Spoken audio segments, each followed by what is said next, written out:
आणि कार्यकर्ता हीच आपली खऱ्या अर्थाने बांधिलकी आहे, सामाजिक बांधिलकी. आणि म्हणून तळागाळातल्या सर्वसामान्य माणसाची नाळ तुटता कामा नये हे नेहमी पाळण्याचं पथ्य पाळण्याचं काम आपण केलं. आणि म्हणून मी आपल्याला सांगेन, आनंदराज आंबेडकर देखील बाबासाहेबांचे, ज्यांनी या देशाची घटना लिहिली आणि आपली घटना जगामध्ये सर्वोत्तम ठरली, त्या बाबासाहेबांच्या रक्ताचे वारस. आता बाबासाहेबांच्या घटनेमुळे, संविधानामुळे सर्वसामान्य माणूस उच्च पदावर पोहोचू शकला. त्यामध्ये मी अभिमानाने सांगेन, तुमचा एकनाथ शिंदे देखील मुख्यमंत्री झाला बाबासाहेबांच्या संविधानामुळे. एवढंच नव्हे, या देशाचे प्रधानमंत्री देखील नरेंद्र मोदीजी सर्वसामान्य कुटुंबातून आले आणि बाबासाहेबांच्या संविधानामुळे देशाचे प्रधानमंत्री झाले. आणि म्हणून संविधान जे आहे हे सर्वात महत्त्वाचं आहे.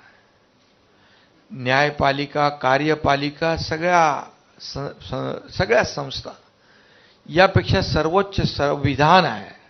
आणि म्हणून या संविधानामध्ये सर्वसामान्य माणूस, शेवटचा घटक, दलित, शोषित, पीडित, अन्यायग्रस्त, त्याला न्याय मिळाला पाहिजे. न्याय शेवटच्या माणसापर्यंत पोचला पाहिजे आणि तोही देखील मुख्य प्रवाहात आला पाहिजे. बाबासाहेबांनी तेच सांगितलं, शिका, संघर्ष करा, संघटित व्हा. आणि म्हणून बाबासाहेबांमुळे आज आपल्या देशाचा कारभार बाबासाहेबांच्या संविधानावर, आज महाराष्ट्राचा कारभार बाबासाहेबांच्या संविधानावर. बाबासाहेबांचं संविधान, छत्रपती शिवाजी महाराजांचा आदर्श, हे सगळं डोळ्यासमोर ठेवून आपण काम करतोय. आणि आपल्या सगळ्यांना माहीत आहे, अनेक देशाच्या घटनेचा अभ्यास करून, अनेक देशाच्या संविधानाचा अभ्यास करून आपली घटना, आपलं संविधान जगात सर्वोत्तम राहिलं पाहिजे असा प्रयत्न बाबासाहेबांनी केला.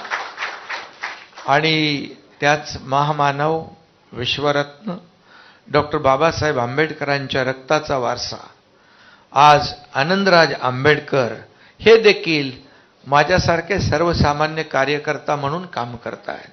आज त्यांना देखील वारसा मोठा आहे.